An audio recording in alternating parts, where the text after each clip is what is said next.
La parabole de la veuve persévérante, première partie, c'est notre repas de ce jour. Alors bien-aimés, bonjour, bienvenue au culte de transformation de ce mardi 2 mars de l'an de grâce 2025.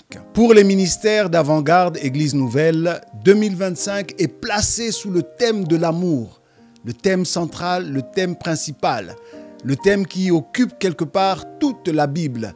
La Bible déclare, et c'est l'apôtre Paul qui dit que voici 3 choses demeurent, la foi, l'espérance et l'amour, mais la plus grande de ces choses, c'est l'amour. Pour pouvoir comprendre l'amour et naviguer sur les eaux de l'amour, il a été désigné à la montagne de la transfiguration. Un seul homme, dont une voix majestueuse, celle de Dieu, avec une manifestation de gloire, une nuée blanche et une transfiguration, une transformation. Sur cette montagne, il y avait là Élie, Moïse et les disciples de Jésus. Et cette voix a dit, celui-ci c'est qui? C'est Yeshua Hamashiach, est mon fils bien-aimé en qui j'ai mis tout mon amour, écoutez-le. C'est lui que nous voulons écouter et aujourd'hui, il a un enseignement à nous donner. Depuis quelque temps, j'entends de nombreuses préoccupations autour de moi concernant la question de la prière. La prière. Pourquoi ces temps sont devenus si difficiles pour pouvoir prier déjà et ensuite être entendu et être exaucé?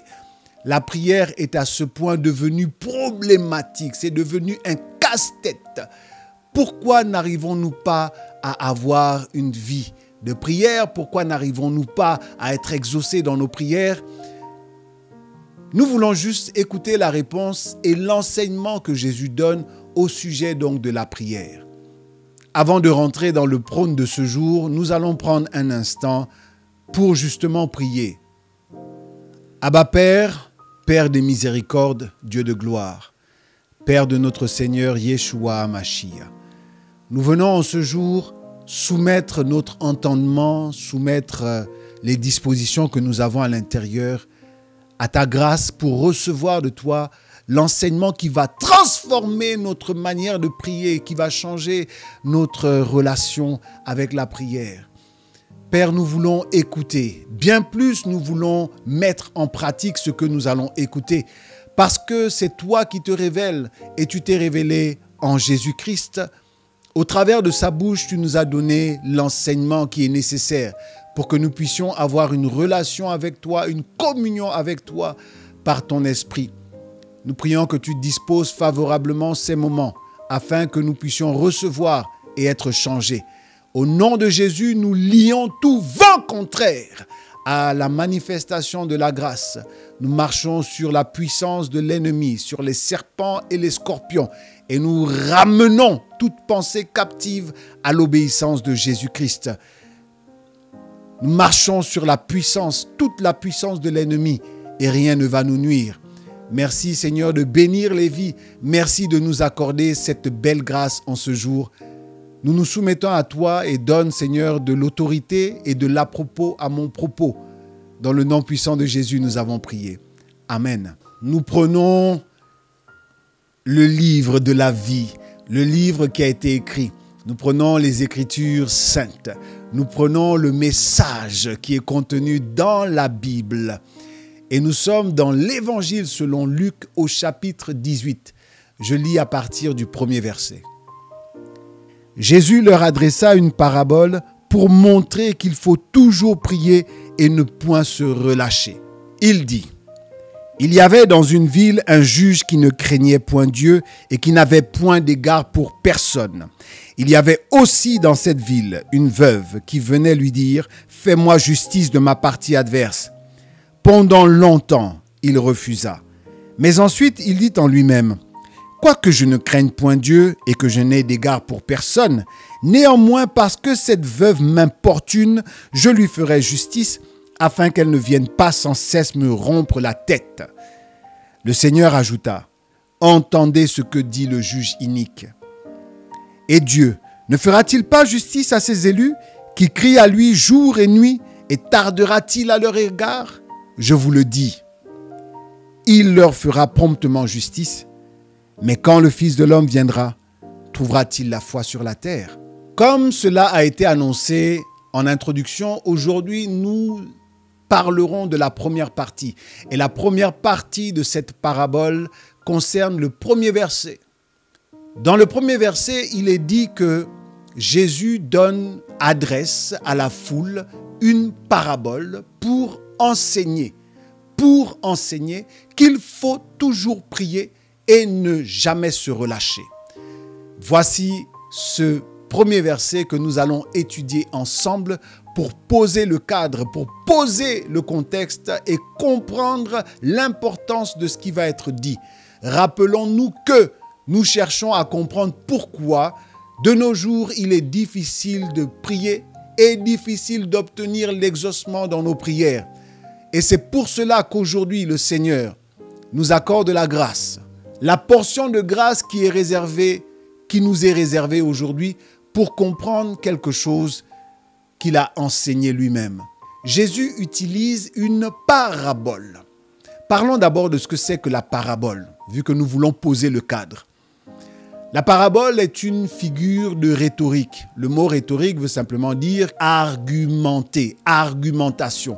La rhétorique, c'est l'art d'argumenter, l'art d'enseigner par l'argumentation, l'art d'avancer une idée et de la défendre. Et dans cet art d'argumenter, il y a la parabole, un outil qui s'appelle la parabole. Alors, qu'est-ce que c'est que la parabole? La parabole, c'est une forme de comparaison. C'est le fait d'utiliser une histoire pour illustrer une vérité, une morale, une doctrine, un enseignement. Et dans cette histoire, il y a les éléments comparés, il y a les comparants qui nous permettent de saisir une vérité qui est transcendantale, une vérité qui est immatérielle, une vérité qui nous bénit et nous transforme lorsque nous l'avons comprise et lorsque nous la mettons en pratique. Le Seigneur dit que c'est comme ça que ça va se passer. Il n'est pas seulement question de venir écouter, parce que, vous savez, Jésus, beaucoup de gens le suivaient pour écouter les paroles de grâce qui sortaient de sa bouche. Et la même Bible déclare que la grâce est trompeuse. Donc, si ce n'est que pour écouter les paroles de grâce qui sortent de la bouche de Jésus, elles ne sont pas transformantes lorsqu'on ne les reçoit pas. Il faut que le cœur reçoive cette parole. Lorsque le cœur reçoit cette parole et que cette parole commence à pousser dans le cœur, la suite logique, c'est de pratiquer cette parole parce qu'elle finit par nous donner un mindset, parce qu'elle finit par nous donner une consistance. C'est pour cela qu'il faut écouter la parole et il faut la mettre en pratique. Dans son onction d'enseignant, Jésus aime utiliser la parabole. Mais en vérité, la parabole, à part que ça vient du grec et ça a l'air d'être très savant comme terme, c'est en vérité quelque chose d'accessible à tout le monde. Vous savez, en Afrique, nous savons que nos anciens utilisent une forme de parabole lorsqu'ils parlent en proverbes. Les Africains, nous sommes forts pour les proverbes. On dit souvent qu'un seul doigt ne lave pas tout le visage. Et il y a beaucoup de proverbes. Le proverbe fait partie de la famille des paraboles parce que le proverbe aussi est une figure de comparaison. Le proverbe aussi est une forme d'allégorie. On prend des images de tous les jours pour faire comprendre des vérités, pour faire comprendre des concepts, pour faire comprendre des choses qui sont abstraites. Donc, l'utilisation de la parabole ne doit pas nous poser un problème. Par contre, c'est de comprendre ce qu'il y a dans la parabole. Et là, nous avons besoin de lire, de méditer, de prier et de demander à Dieu de nous donner l'intelligence de décoder. Dans ce premier verset, on dit que Jésus utilise donc la parabole pour enseigner.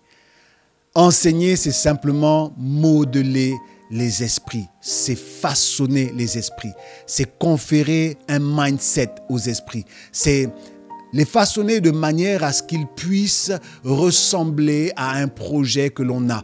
D'accord? Aujourd'hui, on entend souvent dire qu'on déconstruit la culture des gens. On déconstruit ce qui est du patriarcat. On déconstruit un certain nombre de fondations, de fondements d'éducation pour essayer de construire de nouveaux repères, pour essayer de façonner les esprits. l'enseignement est un outil qui permet de façonner, comme je l'ai dit, les esprits. Jésus donc, par l'enseignement, par sa parole, façonne, par sa parole, sème quelque chose dans la pensée, afin que lorsque l'homme va y réfléchir, lorsque l'homme va se mettre dans des conditions où il ressasse cette parole, elle va commencer à lui donner une forme, elle va orienter sa manière de faire. Et oui, l'homme à l'extérieur est la conséquence de l'homme intérieur. Raison pour laquelle il faut faire attention à ce qui nous est enseigné. Parce que l'enseignement, ce n'est pas seulement la matière qui est enseignée, c'est aussi la qualité et la probité de l'enseignant. C'est un tout, c'est un package où l'enseignant joue un rôle et ce qu'il enseigne est aussi important. Parce que les deux vont façonner la personne qui reçoit l'enseignement. Jésus donc donne une parabole, il raconte une petite histoire dans laquelle il y a des éléments, il y a des personnages pour pouvoir enseigner, façonner notre manière de prier. Parce que cette parabole de la veuve persévérante est donnée, elle nous est adressée pour nous apprendre comment prier. Si nous la comprenons et que nous la mettons en pratique, nous allons donc éprouver l'enseignement de Jésus, savoir si c'est vrai ce qu'il a dit ou si c'est faux. Si prier a une importance pour nous, si prier, comme cela semble être le cas de personnes, de nous tous là qui nous demandons mais pourquoi notre vie de prière ne produit pas des fruits alors que parfois on a le sentiment de dépenser beaucoup d'énergie. Peut-être que nous le faisons mal. Peut-être que nous le faisons à partir d'enseignements de personnes qu'on a écoutées et qui n'est pas forcément vérifié. La Bible déclare que la parole de Dieu est éprouvée 7 fois, et elle ne ment jamais. Lorsqu'on l'écoute et qu'on la comprend et qu'on la met en pratique, on a les résultats. Donc, cette parabole nous enseigne qu'il faut toujours prier et jamais se relâcher. Nous allons détacher les deux. Toujours prier, ne jamais se relâcher. Nous allons les étudier séparément. Qu'est-ce que ça veut dire toujours prier? Toujours prier, c'est se mettre dans une disposition où la prière devient une activité continue et continuelle dans le temps. Ça veut dire que toi qui es chrétien, il ne peut pas y avoir un jour où tu n'as pas prié. Je me rappelle un homme de Dieu, il y a plus de 10 ans, nous avait dit que celui qui aime Dieu prie. Et c'est la vérité que celui qui aime Dieu prie. Rappelez-vous que sur la montagne de la transfiguration, il nous a été dit, celui-ci, Jésus-Christ, est mon fils bien-aimé, écoutez-le. En écoutant Jésus, on aime Dieu. Et en priant aussi, on aime Dieu. Prier sans cesse, toujours prier, il faut se discipliner. Cela demande donc que l'on accepte que chaque jour, on doit prier. Et on doit se discipliner pour avoir un temps de prière. Pourquoi me direz-vous? Et là, c'est moi qui commente. Parce que beaucoup de choses qui peuvent arriver en une journée dépendent de comment nous avons prié. J'en suis convaincu. La prière, c'est obligatoire. Dis à ton frère, tu dois prier. Tu dois prier. Nous n'avons pas le choix. C'est un enseignement. Il a dit une parabole pour leur enseigner qu'il faut toujours prier. Il faut toujours prier. Si nous sommes d'abord d'accord avec ça, que la prière, c'est un état d'esprit, il faut que l'esprit accepte que c'est comme ça, que c'est cet enseignement-là et que c'est la vérité. Accepter. Parce que tout ce qui n'est pas accepté dans l'esprit, tout ce que l'esprit ne reçoit pas, ne peut pas donner de fruits. Tu es un chrétien et depuis longtemps, tu entends qu'il faut prier et tu ne t'es toujours pas décidé à te mettre à prier. Attention, attention, tu es en porte-à-faux à l'enseignement de Jésus et les résultats de ta vie, si tu ne pries pas, ne viens pas te plaindre que tu n'obtiens rien. Il y a une différence entre la personne qui refuse de prier et la personne qui prie et qui n'obtient pas de résultats. Ce sont deux situations différentes. En effet, Jésus lui-même, qui enseignait qu'il faut toujours prier, avait pour habitude, pour coutume de prier. Il priait chaque jour, tous les jours, il avait son temps. Et pendant ce temps de prière, parfois il s'éloignait, il se tenait à l'écart de la foule, même à l'écart parfois de ses disciples pour avoir un temps de prière. Son enseignement n'était pas différent de sa pratique quotidienne. Celui qui a dit « il faut toujours prier », lui-même priait toujours. Donc, il ne faut pas voir dans cet exercice quelque chose de très difficile ou de très compliqué. Il faut d'abord accepter que prier, parler à Dieu, demander, c'est quelque chose qui fait partie de ton identité. Lorsque tu es en Christ, il faut accepter que son esprit qu'il t'a communiqué, qu'il a fait habiter en toi, est un esprit qui aime la prière. À partir de ce moment, la discipline pour prier doit faire partie, doit accompagner. Vous savez, moi j'ai une petite astuce. Je mets dans mon téléphone une alarme qui me rappelle que bientôt c'est le temps de la prière. 5 ou 10 minutes avant le temps fixé, j'ai l'alarme qui sonne et je sais que dans 5 ou 10 minutes, je devrais trouver un moment pour m'isoler et commencer à prier. Cette discipline, elle est nécessaire. Le deuxième point qui est celui de ne jamais se relâcher, nous allons le détacher, le découper en deux sous-parties. La première sous-partie, nous allons parler du principe de téléchargement. J'ai dit ça ressemble à quelque chose de compliqué, mais ce n'est pas quelque chose de compliqué en soi. Essayez de me suivre. Il y a quelque temps, le Saint-Esprit m'a démontré que le monde de l'informatique est un étage du monde spirituel. Ça fait partie du monde spirituel. Le monde spirituel vient du grec pneuma, qui veut dire en fait le vent, l'air. Et il y a aussi dans ce monde spirituel le monde invisible, le monde des choses que l'œil ne perçoit pas. Il y a donc dans la notion des mondes, un monde qui peut être un monde de la cause première, donc la source, et puis un monde qui est un monde des conséquences, du résultat de ce que la source produit. Vous voyez, dans le monde informatique, c'est le monde où aussi, comme dans le monde spirituel, il y a une source qui est un code, un bagage immatériel, invisible, mais qui produit des causes, qui produit des résultats, qui produit des conséquences. C'est un monde où rien qu'en saisissant des chiffres et des lettres, rien qu'en créant une information, on arrive en fin de compte à avoir un résultat. Pourquoi je parle du principe de téléchargement? Dans le monde informatique, lorsque vous voulez télécharger une information, lorsque vous voulez télécharger un contenu, vous prenez, on va dire, une clé USB et puis vous la branchez à un port. Et là, vous pouvez télécharger l'information. Mais il y a des règles.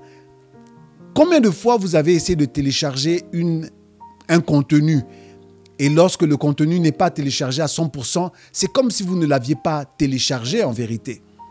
C'est vrai qu'il y a des applications qui vous permettent de lire 50% d'un contenu téléchargé, mais lorsque vous avez mis la clé pour télécharger un contenu, il faut que ça parte de 0 jusqu'à 100%, que le contenu soit intégralement téléchargé pour que vous puissiez le lire. La prière a quelque chose de cette nature. Lorsque toi, tu pries, c'est comme si tu prenais une clé USB et que tu la connectais au monde de la source pour télécharger un contenu, pour télécharger une information. Ne jamais te relâcher, c'est laisser la clé USB jusqu'à ce qu'elle télécharge 100% de ce que tu as demandé. Si tu interromps le téléchargement, tu interromps aussi la transmission. Et ce n'est pas toujours vrai que tu vas recevoir 20% de ce qui a été téléchargé. Non, c'est tout ou rien. C'est soit tu vas jusqu'à 100%, soit tu n'obtiens rien du tout. C'est aussi vrai lorsque vous avez votre téléphone portable et que vous le chargez. lorsque le téléphone portable est déchargé à 0% et que vous le chargez, c'est vrai que vous pouvez interrompre la charge. Mais laissez-moi vous dire que lorsque le téléphone sera chargé à 100%, ce n'est pas parce que vous l'avez laissé charger toute la nuit qu'il va être chargé à 101%.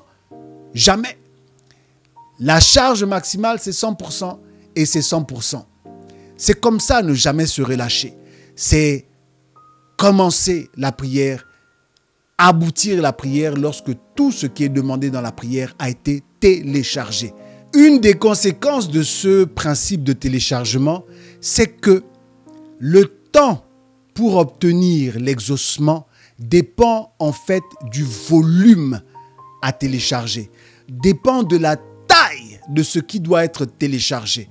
Si c'est un petit téléchargement, si ta prière, si tu demandes une petite chose, alors le temps que tu mettras en prière sera proportionnel à la taille de ce que tu vas demander.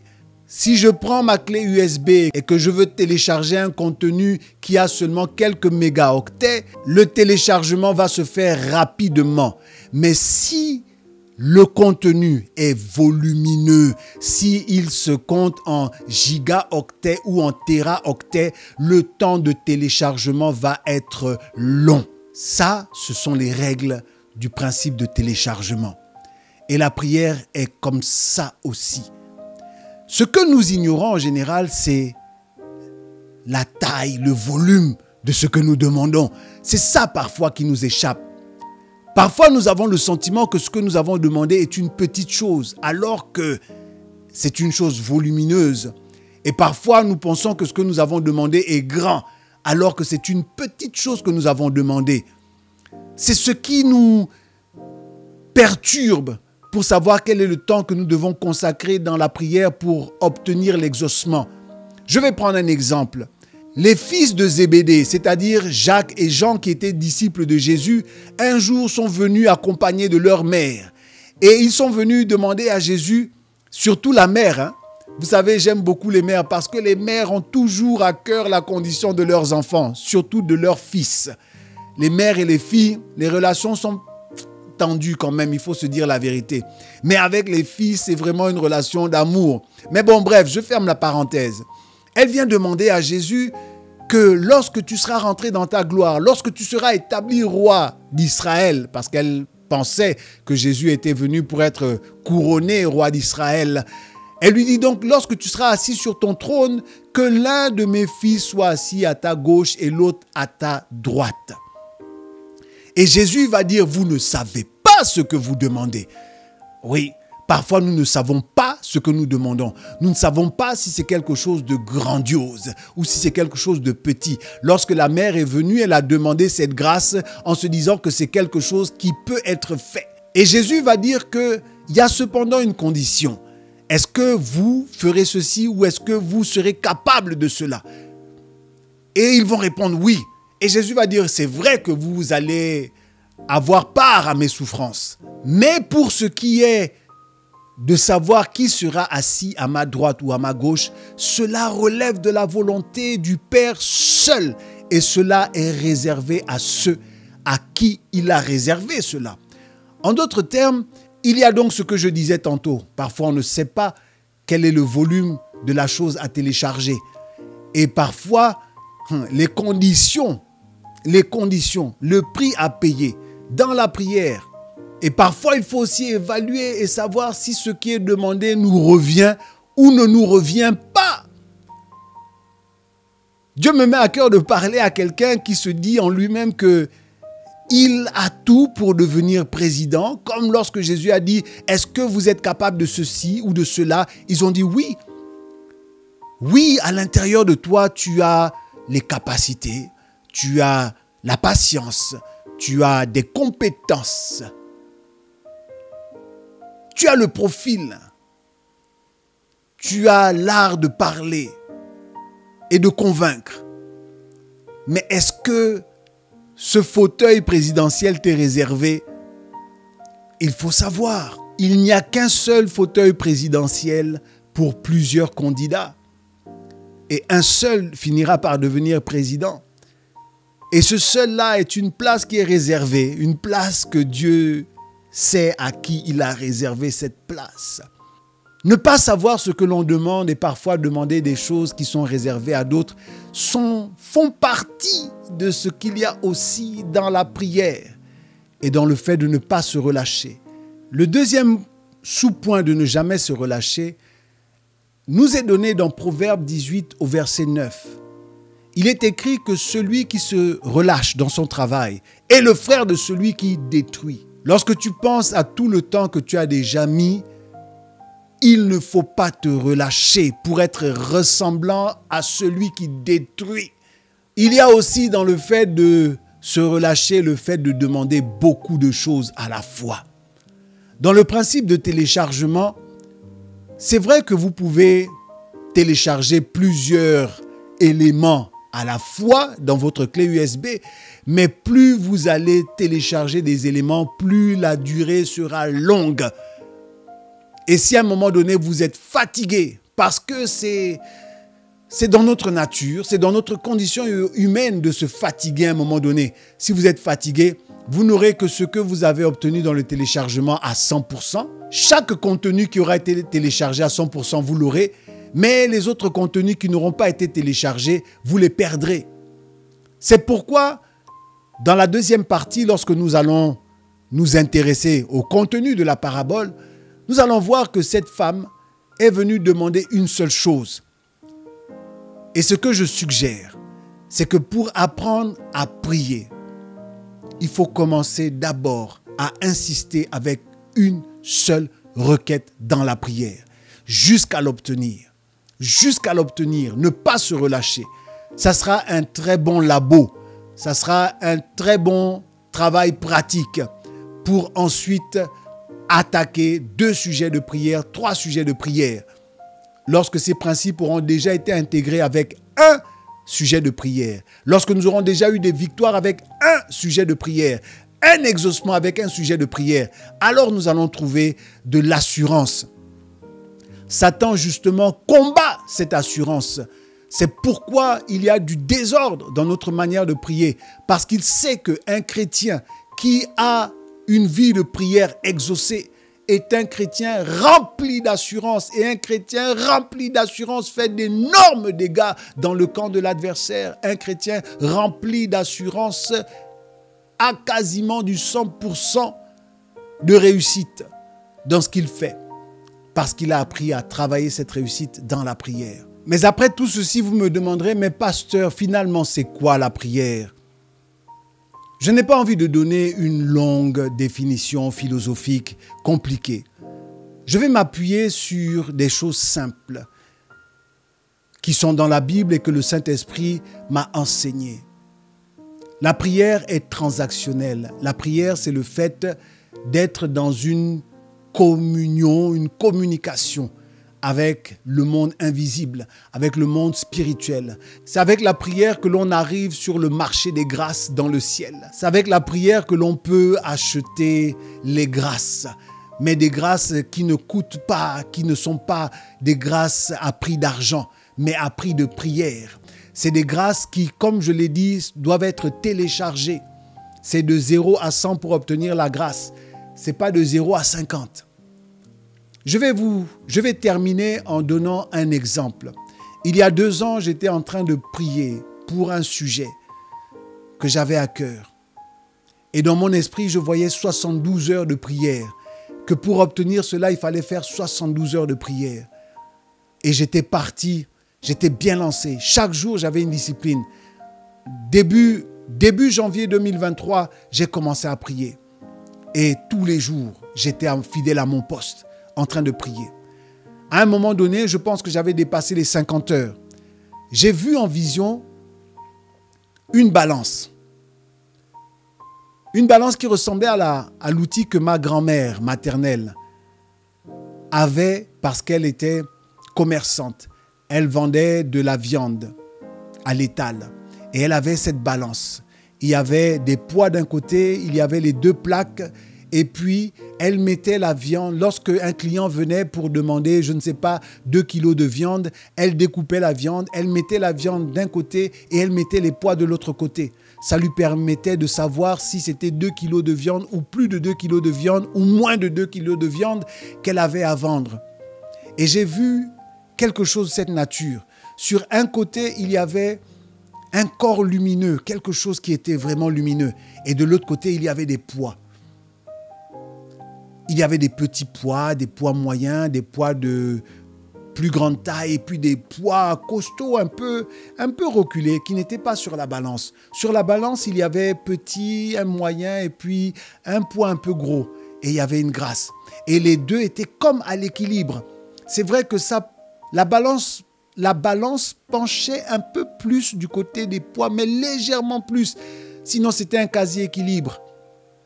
Et lorsque j'ai vu ça, j'ai compris, qu'il fallait prier, encore mettre de la pression. Mais je n'ai pas pris le temps de réfléchir et de prier pour comprendre ce qui m'était montré. Qu'est-ce que ça voulait dire?